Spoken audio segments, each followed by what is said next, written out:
As I've mentioned before, the book addresses the fact that we all have different personal preferences and how that's okay, and that being different is what makes each of us unique and special in our own way.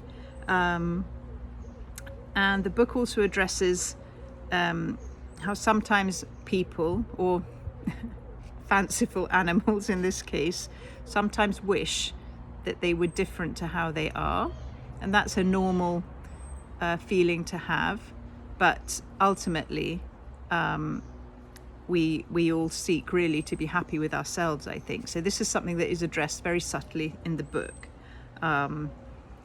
So for example, it says, "Pip the orange parrot pines. I wish my feathers were papal purple.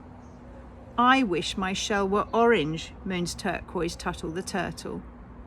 Now actually, when we look at Pip the parrot or Tuttle the turtle, we think, wow, they're quite fabulous, just how they are.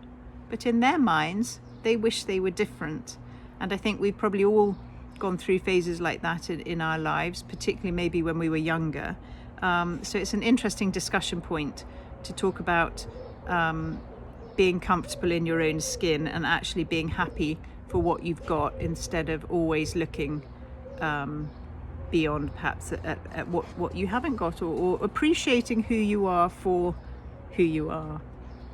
And similarly, you've got again different opinions coming out in the owl, for example.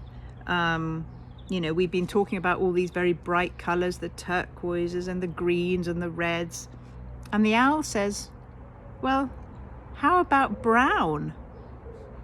Asked the owl with a frown. Now, Flying Ant Queen does not like brown.